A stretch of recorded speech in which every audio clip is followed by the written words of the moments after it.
La parole de Dieu nous dit, vous êtes le sel de la terre. Gardez ça en tête parce que c'est ça qui va nous conduire tout au long de cette parole. Vous êtes le sel de la terre. Mais si le sel perd sa saveur, avec quoi la lui rendre-t-on? Il ne sert plus qu'à être jeté dehors et piétiné par les hommes. Vous êtes la lumière du monde. Gardez ça en tête. Vous êtes la lumière du monde. Amen. Une ville située sur une montagne ne peut pas être cachée et on n'allume pas non plus une lampe pour la mettre sous un seau. Mais on la met sur son support et elle éclaire tous ceux qui sont dans sa maison. Elle éclaire tous ceux qui sont dans sa maison. Amen. Et la parole de Dieu continue en disant que de la même manière, votre lumière brille devant les hommes afin qu'ils voient votre belle manière d'agir et qu'ainsi ils célèbrent la gloire de votre Père Céleste. On va appuyer cela dans le livre de Actes au chapitre 13, verset 41.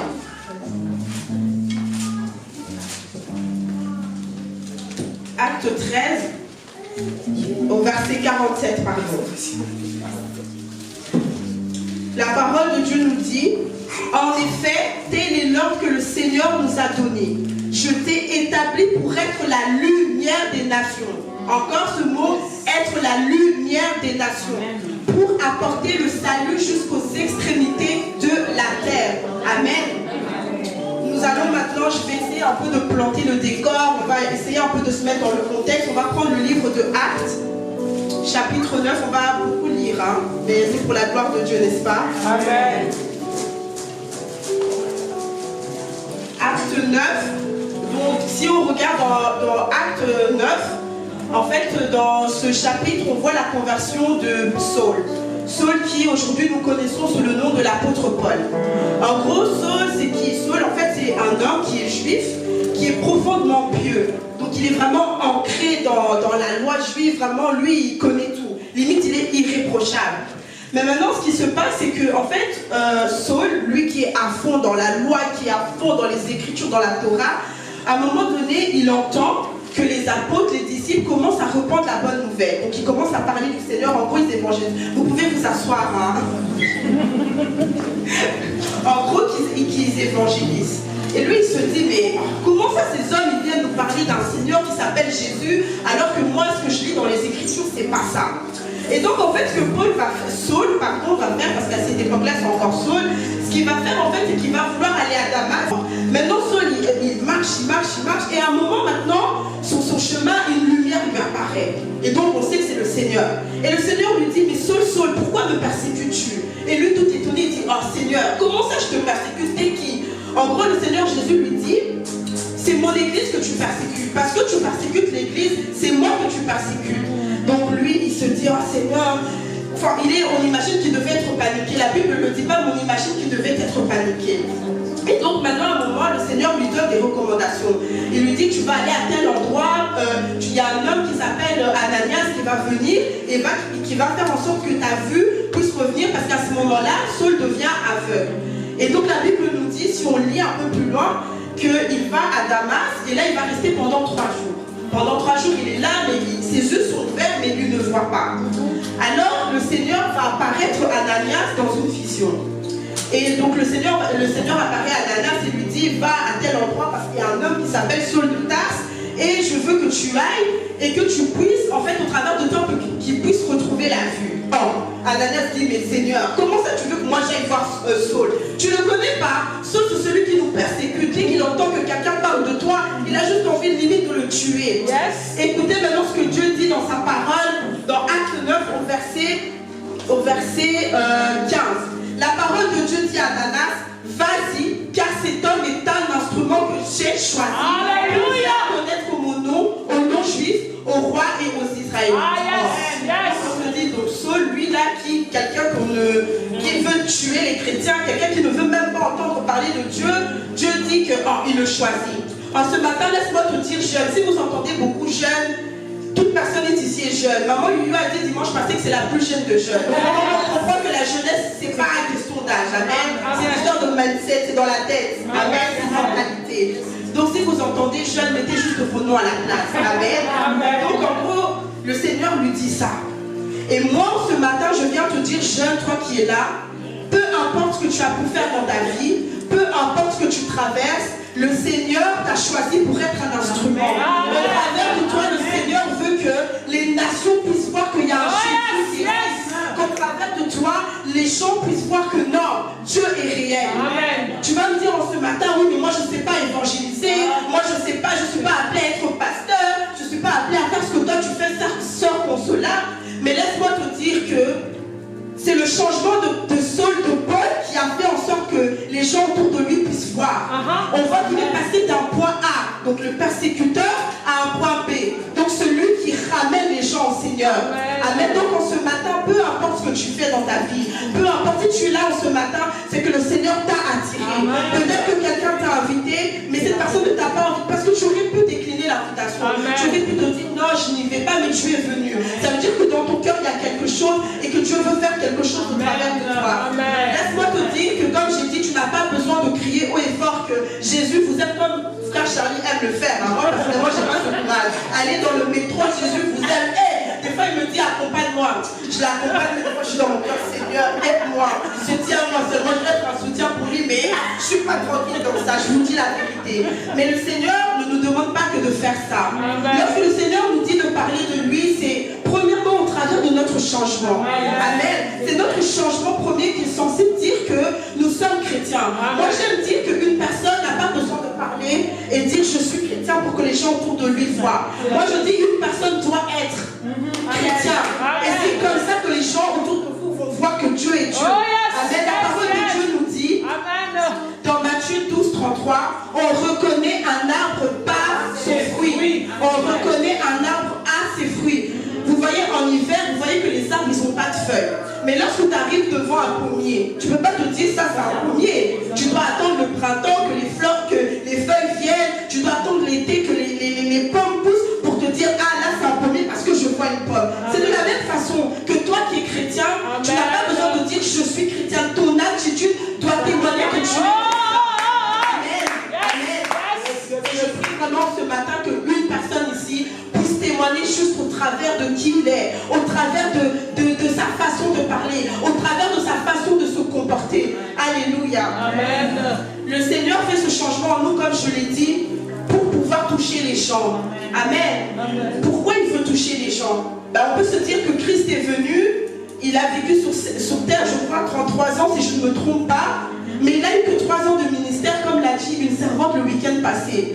Il a eu 3 ans de ministère. Mais maintenant, il nous dit dans sa parole, dans Timothée 2,4, que lui qui désire que tous les hommes soient sauvés et parviennent à la connaissance de la vérité. Oh Seigneur, toi tu es venu, tu n'as fait que 3 ans. Maintenant, comment tous les hommes de la terre vont être sauvés si toi tu n'es plus là? Mais nous sommes là. Nous sommes là. Nous sommes chrétiens. Donc ce que le Seigneur a commencé, nous voyons que les apôtres ont continué. Les apôtres ne sont plus là. Mais comment est-ce qu'on va faire entendre le nom du Seigneur dans toutes les extrémités de la terre? C'est au travers de nous, nous qui sommes chrétiens, nous qui avons accepté le Seigneur, nous qui nous sommes fait baptiser. C'est au travers de nous. Alléluia. Amen. Vous savez, on est là. Des fois, je ne sais pas, on dit qu'on est chrétien, qu'on est censé aimer, mais des fois, je trouve que le chrétien est égoïste un peu. Pardonnez-moi, je ne suis pas là pour choquer, mais je suis vraiment là pour que nos consciences puissent s'éveiller, pour qu'on puisse être réveillés. Le monde va mal, les gars. Le monde va mal. Est-ce que vous voyez ce qui se passe dans les rues de Bruxelles? On entend qu'un jeune s'est fait poignarder. On entend que, oh non, il y a eu des fusillades de gauche à droite. Moi, je pense qu'il y a un moment où on n'entendait que les fusillades. Mais nous, en tant que chrétiens, qu'est-ce que ça nous fait? On a de la compassion pendant un moment. Oh Seigneur, c'est triste, ce jeune est mort à fleur d'âge. Il était jeune, papa, regarde ce qu'il a laissé. Mais et après? Et après? Est-ce que tu t'es demandé si ce jeune qui s'est fait tuer a connu le Seigneur? Est-ce que tu t'es demandé si ce jeune qui a été poignardé a connu le Seigneur dans sa vie, a accepté le Seigneur? Sais-tu où est-ce que l'âme de cette personne est partie? Sais-tu s'il se repose ou s'il est en train de périr dans les flammes de l'enfer? La compassion ne suffit pas. La compassion, je vous assure, la compassion ne suffit pas.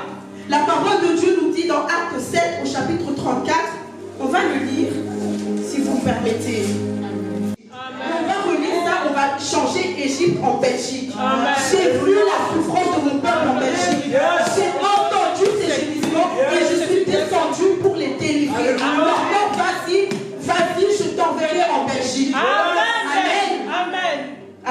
Amen. Il y a des cris en Belgique. Amen. Il y a des personnes qui sont dans la dépression en Belgique. Amen. Il y a des personnes qui sont en train de se suicider pendant que je vous parle. Amen. Connaissez-vous le taux de suicide qui est en Belgique? C'est énorme. Amen. Connaissez-vous le taux de dépression qui est en Belgique? C'est énorme. Amen. Vous n'avez même pas idée. Amen. Et c'est pas normal que nous, chrétiens, nous sommes là et que nous acceptons ces choses. Je ne suis pas en train de dire que ces choses ne doivent pas arriver. Ce que je suis en train de dire, c'est qu'en tant que chrétien, on ne peut pas accepter que les choses se passent alors que nous sommes là. Parce que la parole de Dieu nous dit, nous sommes la lumière du monde. Amen. Et là, si je suis la lumière du monde, là où j'arrive, je dois éclairer.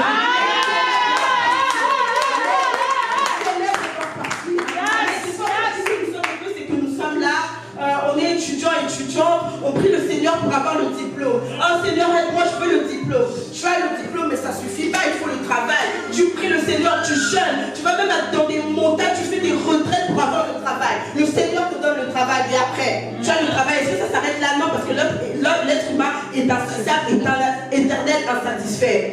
Tu as le travail. Ah Seigneur, tu vois, toi-même tu le dis qu'il n'est pas bon que l'homme soit seul. Donc s'il te plaît, envoie-moi la personne avec qui je vais partager ma vie. Ok, tu pries.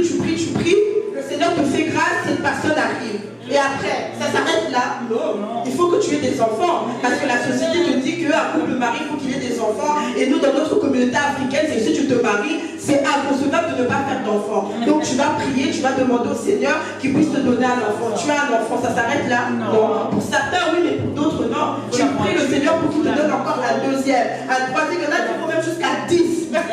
Je ne dis pas que c'est mauvais. Je ne dis pas que c'est mauvais. Le Seigneur, le mariage, quelque chose qui vient de Dieu, une institution divine. On doit se marier, on doit travailler, c'est normal. Comment est-ce qu'on va payer nos factures, comment est-ce qu'on va manger si on ne travaille pas? Mais ce que je suis en train de dire, c'est que nous ne devons pas être égoïstes. Nous ne devons pas simplement, en tant que chrétiens, demander à ces choses alors qu'il y a des cris dans la Belgique, alors qu'il y a des âmes qui sont en train de périr dans l'enfer et que le Seigneur nous a établis pour être le sel de la terre et la lumière du monde.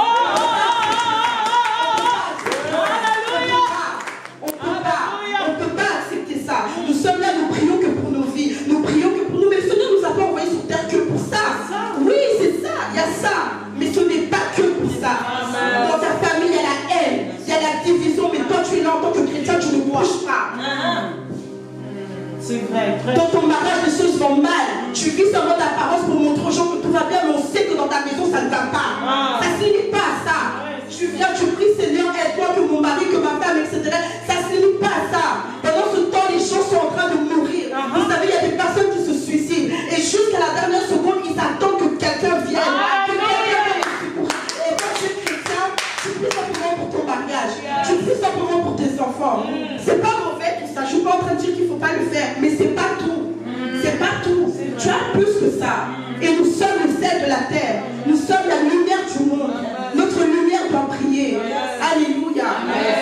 Vous savez, être le sel, comme je l'ai dit, il ne suffit pas d'être évangéliste, d'être pasteur ou quoi que ce soit pour pouvoir parler du Seigneur. Amen. On a des exemples ici. On a des évangélistes parmi nous, vous blaguez. On a la sœur Marie-Ange. Elle a connu la sœur Christina, non? Via les réseaux sociaux, si je ne me trompe pas.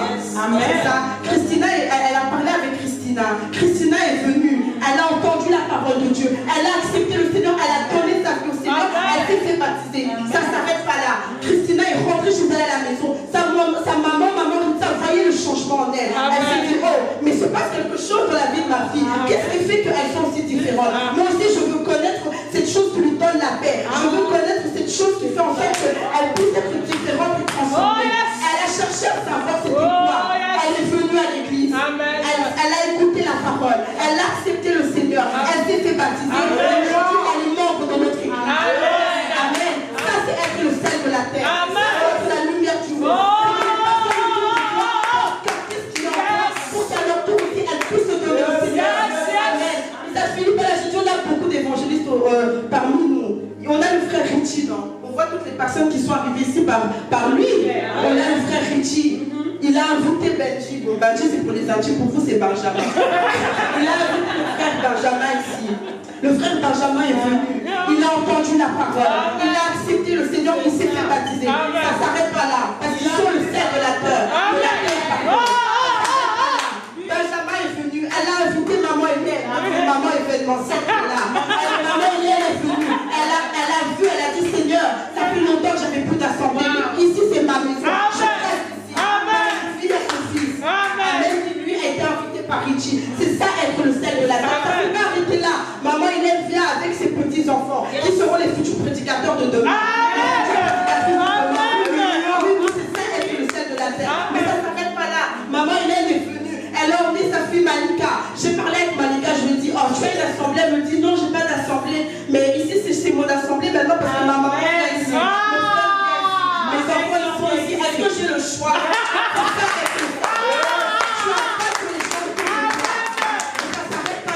Elle n'est pas venue seule. Il y a aussi sa belle-fille, Elodie, qui est là.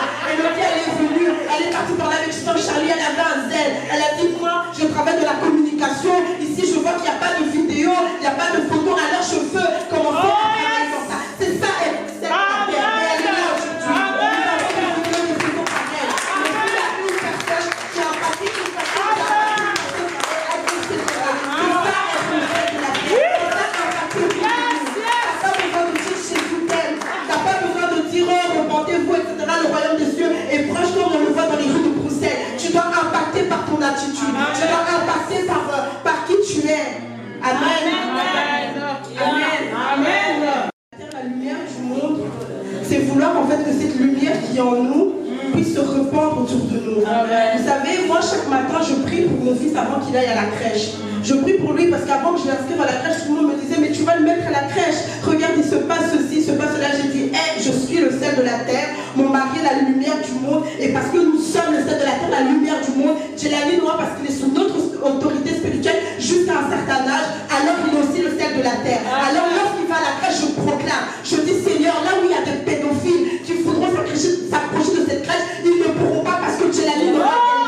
C'est pas juste que j'ai la mis noire. Parce que c'est pas juste tout. Mais je prie pour que, parce que sa lumière est tellement forte. Alors si quelqu'un veut faire du mal à un enfant, ils ne pourront même pas s'approcher parce que la lumière de la vie noire est forte. Alors ils ne pourront même pas s'approcher de cette crèche. Et je proclame, mais je ne prie pas que pour mon fils, je ne suis pas égoïste.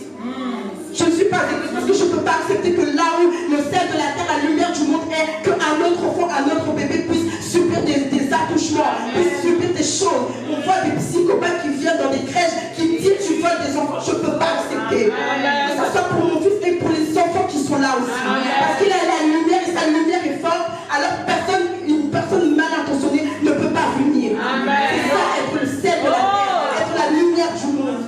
Amen. Mais comment faire?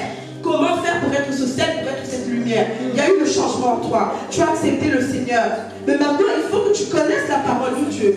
Il faut que tu connaisses la parole de Dieu. Comment tu vas proclamer? Parce qu'on dit que si tu es le sel de la terre, c'est en déclarant que Seigneur, dans ma famille, il y a la zizanie. Dans ma famille, il y a la haine. Dans ma famille, il y a la séparation. Dans ma famille, il y a ceci, il y a des liens. Mais Seigneur, parce que je suis la lumière du monde, parce que je suis le sel de la terre, alors je n'accepte pas que ces choses se passent dans ma famille parce que tu dis. C'est sur base de la parole de Dieu que nous devons déclarer.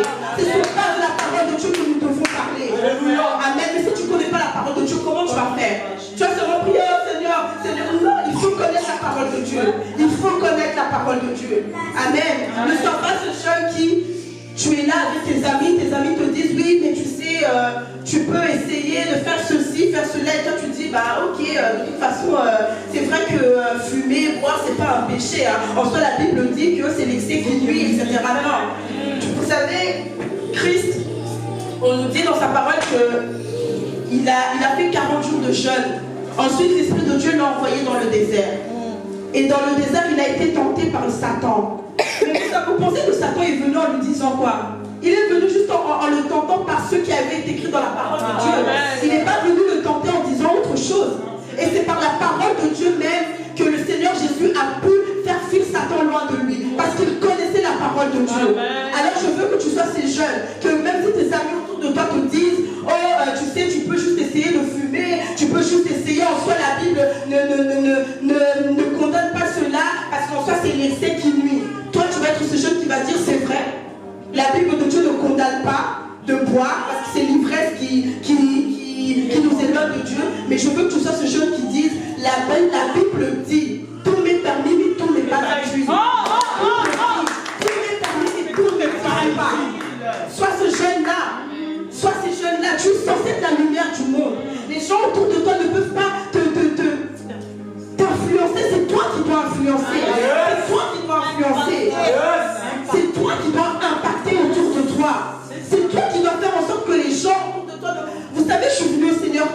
Je ne suis pas venue au Seigneur parce que quelqu'un est venu m'évangéliser. Je suis venue au Seigneur par l'attitude de ma meilleure amie aujourd'hui qui est comme une soeur pour moi. Je venais de Liège, j'ai changé d'école parce que j'ai aménagé à Bruxelles. On va dans une école, c'était une classe un peu vraiment, des élèves vraiment, comme on dit perturbateurs, même là c'est petit. Des élèves vraiment qui perturbaient le cours. Donc il y a des profs même qui sont entrés en dépression à cause de ces élèves. Mais il y avait une fille là, Esther. Oh Esther, elle saoulait tout le monde. Elle saoulait tout le monde. Dès qu'on dit le prof va venir, normalement on a un terreau, mais que personne dise que le prof avait dit qu'il y avait un terreau. Elle, mais non, arrêtez, c'est pas bien, faut pas faire ça. Oh, moi je la regarde, mais qu'est-ce qu'elle a celle-là? Un autre jour, c'est oui, il y en a qui sont en train de rigoler des autres. Elle va dire, mais non, arrêtez, c'est pas gentil, faut pas faire ça. Oh, une fois de plus, les gens la regardent, mais Esther, qu'est-ce qu'il y a? C'est toujours toi qui viens plomber l'ambiance ici. Et au fur et à mesure, elle avait une façon d'être, une attitude. Moi, je me suis dit, non, cette fille est différente, il y a quelque chose en elle. Et moi, je veux m'approcher d'elle pour savoir qu'est-ce qu'il y a en elle, pourquoi elle est aussi gentille, pourquoi elle est aussi différente. Je me suis rapprochée d'Esther. J'ai commencé à lui parler, j'ai dit, mais tu sais que toi, tu saoules tout le monde. Vraiment, tu énerves tout le monde. Toi, c'est vraiment la voix de la raison. Tout ce que les gens disent, toi, c'est le contraire, mais en bien. Et je me suis dit, je veux connaître ce qu'il y a en toi. Elle a commencé à me parler, oui, mais moi, j'ai grandi dans une famille chrétienne. Je dis, mais moi aussi, j'ai grandi dans une famille chrétienne. On a tous grandi dans des familles chrétiennes, hein, parce qu'on a l'impression que la chrétienté dans notre communauté, c'est comme c'est anarchie, c'est quelque chose de normal en fait. On va à l'église, on ne sait même pas pourquoi on part à l'église. On nous obligeait enfants à aller à l'église, réveillez-vous. Si vous ne partez pas à l'église, c'est chaud. Mais pourquoi on part à l'église? On ne nous expliquait pas forcément. Amen. Et donc du coup, elle commence à me parler, et je dis, bah moi je veux venir dans ton église. Je veux aller dans ton église parce que je veux connaître ce qui fait que tu sois comme ça. Parce que tu es différent des autres. Je suis partie dans son église, je suis restée 4 ans. Je me suis fait baptiser, j'ai grandi. Mais c'est pas parce que quelqu'un m'a évangélisé dans la rue, c'est au travers de l'attitude d'une personne. Amen. C'est ça que le Seigneur nous appelle à être, nous appelle à faire. Amen. Donc vraiment, je prie que tu sois ce jeune qui soit ancré dans la parole de Dieu. Je prie vraiment que tu sois ce jeune qui recherche le Seigneur de tout ton cœur. Que tu fasses la différence autour de toi. Que tu fasses vraiment la différence autour de toi. Parce que c'est comme ça que tu gagneras le Seigneur. Comme je l'ai dit plusieurs fois, pas besoin d'être pasteur, pas besoin d'être évangéliste, pas besoin d'être ceci. Mais juste ce que tu es, ça doit parler. Amen. Ce que tu es, ça doit parler. La parole de Dieu nous dit que Dieu nous a créés à son image et à sa ressemblance, n'est-ce pas? Voilà pourquoi il est important pour nous de comprendre ces choses. Voilà pourquoi il est important pour nous de savoir tout ce que la parole de Dieu dit pour que nous puissions aussi, à notre tour, parler aux choses qui entourent de nous. On dit que nous sommes à l'image et à la ressemblance de Dieu. Ok, d'accord? Mais après, on dit que Dieu, pour créer les choses, il n'a pas bougé son petit doigt pour créer, pour faire que les choses soient. Il ne s'est pas levé, il n'a pas commencé à, il n'a pas pris des instruments, etc. Il a parlé, il a déclaré.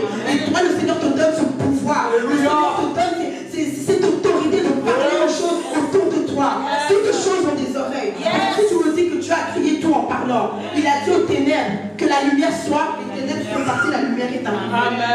C'est ça que tu as cette capacité là.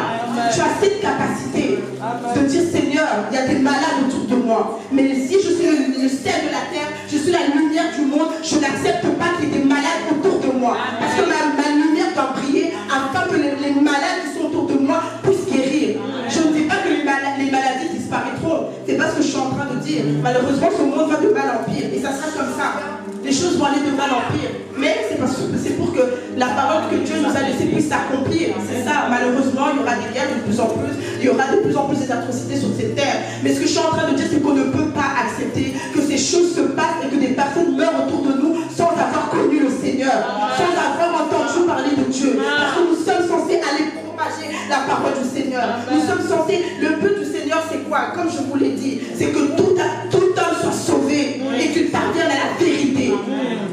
Et cela doit se faire au travers de nous. Si chacun de nous, regardez, chacun de nous impacte son environnement. Chacun de nous, vous ne pensez pas que cette église serait remplie?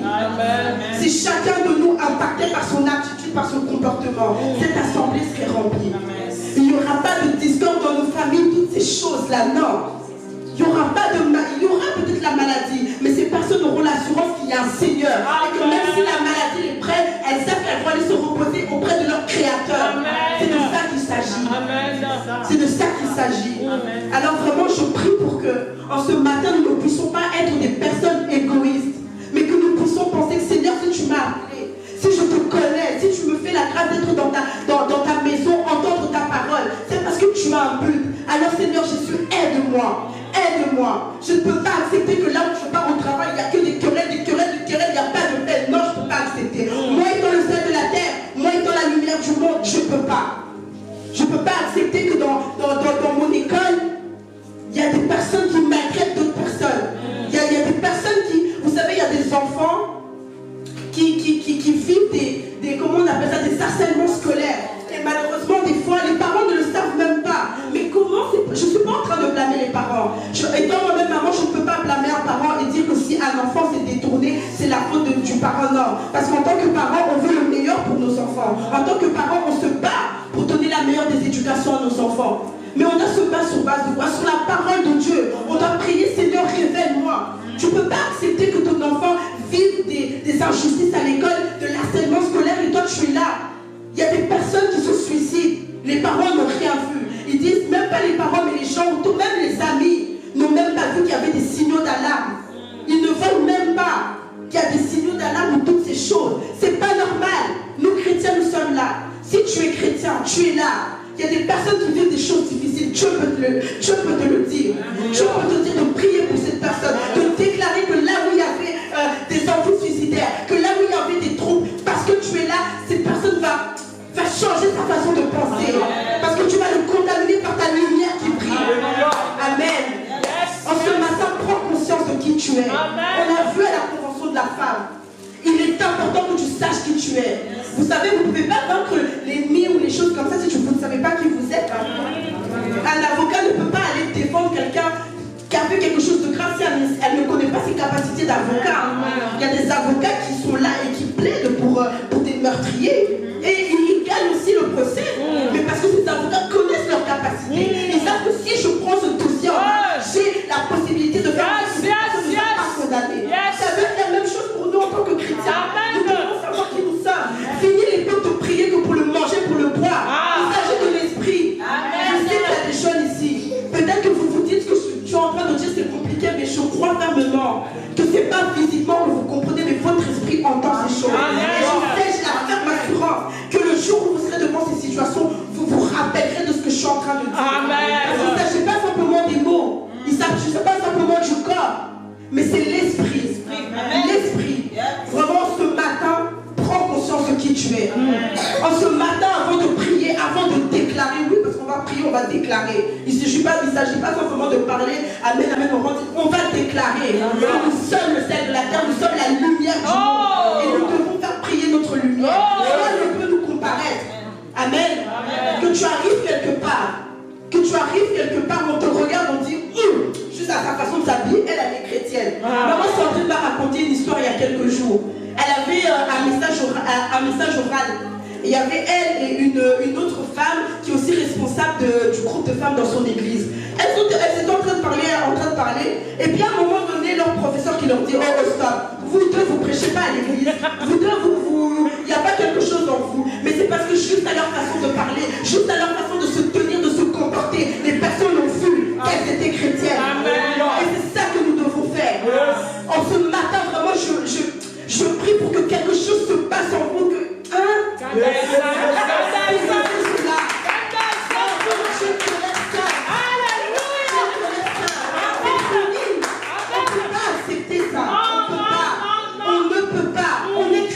Réveillons-nous. Les temps sont mauvais. Je ne sais pas si vous vous en rendez compte. Ce monde est gâté. Des fois même je dis à mon mari, rajoute encore des enfants dans ce monde. Ce monde de fous malades. Je ne sais pas si vous vous rendez compte.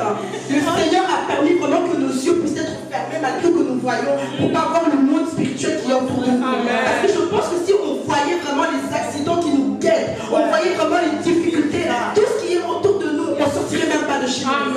Je vous dis la vérité. Je vous dis la vérité. On ne sortirait même pas de chez nous.